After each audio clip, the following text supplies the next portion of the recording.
Oh, and Newsweek, well, this is interesting. The Justice Department's kind of being unjust. So they published these emails. Well, what do you think John Ashcroft said then?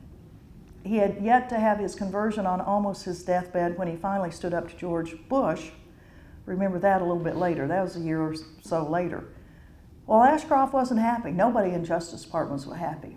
And in fact, Jessalyn Radack she wasn't fired, but she knew it was the end of the time there. So she left.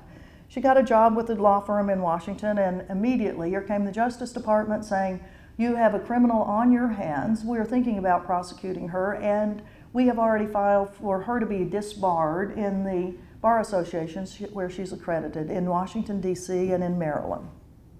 Well, the big law firm went, uh-oh, hot potato. Can't have anything to do with this. So they just said, sorry, we are not offering you this job, or that's the end of it. So for 3 years, 4 years, she was fighting, being disbarred. In the meantime, she was writing a lot. In fact, you can read on the internet a huge amount of information about torture. She was, even though she was the DC bar was investigating this request for her disbarment, she was still sitting on the ethics committee of the DC bar. They didn't throw her out, they just let her go. Well, she did a lot of writing on torture, on government accountability. Finally, last year, in 2007, both bar associations, both of DC and Maryland, said that this was a fraudulent case, or a frivolous case that had been brought by the Department of Justice against Jessalyn Radack.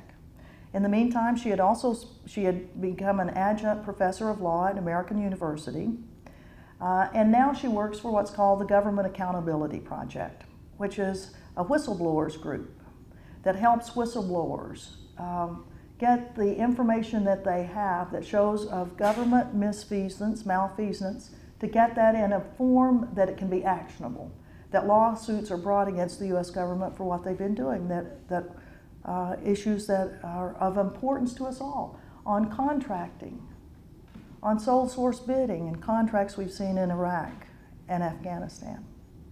She's one of the people we talk about.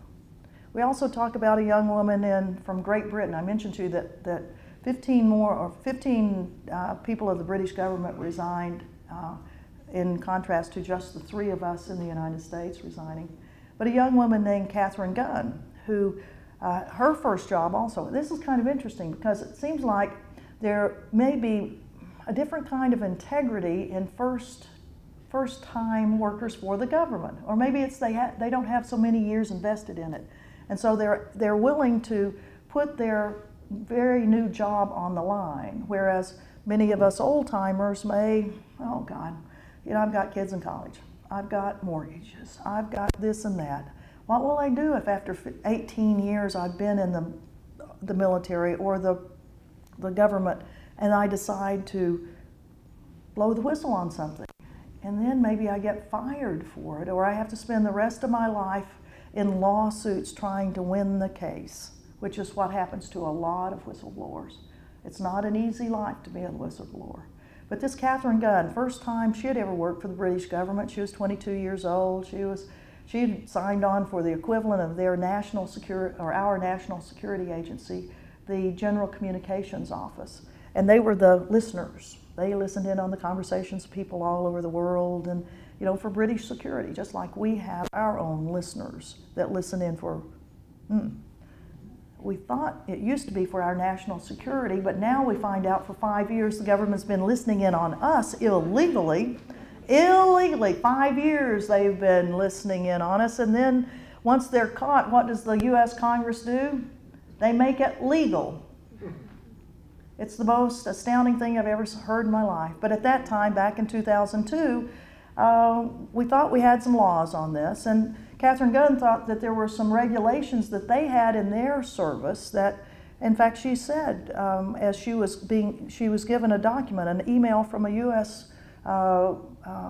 Contact from the U.S. government to the British government that said, we need help from you, the Brits. We need for you to help us listen in on the conversations of the member states of the UN Security Council, because we, the United States, need to know whether these countries are going to vote for or against the use of military or for military operations in Iraq. And if they're going to vote against it, we, the United States government, are going to take actions to pressure them into voting for military operations. And I know this is true because I was out in Mongolia during this time, and the Bush administration told us to go to the Mongolian government and tell them unless they're going to be a part of the coalition of the willing, we're going to take all their military aid and all their economic aid from them. And indeed, that's what the United States did to lots of countries who refused to go along with the war in Iraq and the coalition of the willing. Well, Catherine Gunn said to her boss, but wait, we have in our regulations, we have that we don't listen in to those conversations, the member states of the UN at the UN. I guess they can listen into them, you know, at home, but right there in New York, apparently they had a regulation that you couldn't do that.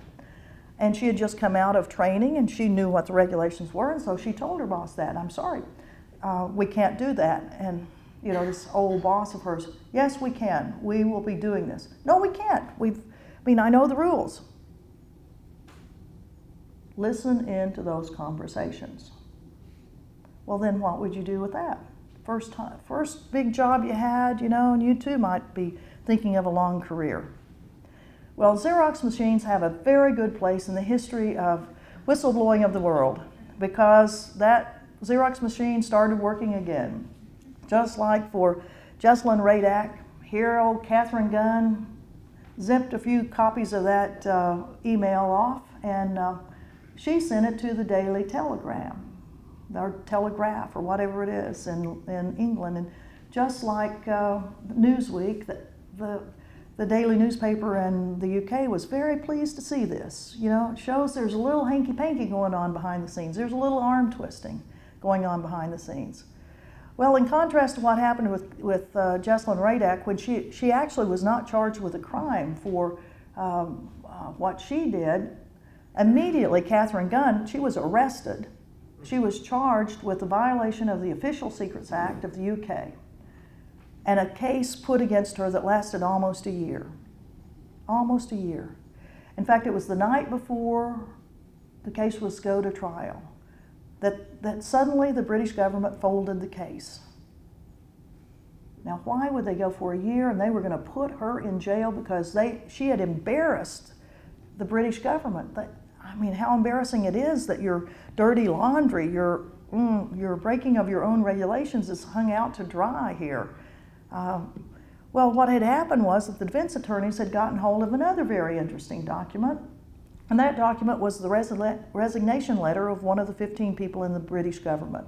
And it was the Deputy Legal Counsel of their Foreign and Commonwealth Office, their equivalent to the State Department. Just about the same time I had resigned in March of 2003, unknown to us, the number 2 legal person in all the State Department had resigned from the British government, saying that the war in Iraq was unlawful, that it was a violation of the law of peace, that the British government officials that ordered the nation to war could be held as war criminals. Well, that's pretty stark. And in fact, that's exactly what Elizabeth Willemshurst put in her letter of resignation to Tony Blair. You do this, Buster, and you're going to be a war criminal. You can be held accountable for it. Well, the letter had not been made public. The British government, for some strange reason, didn't make it public. No. Well, but the stranger reason is why Elizabeth Willemshurst did not. I mean, the 3 of us that resigned, we made sure our letters got out on the wires. I mean, I figured if you're going to resign, give up your career on points of principle, you want other people to know, you know, that you'd done that, and maybe give them hope that other people were as concerned about what was going on as you were.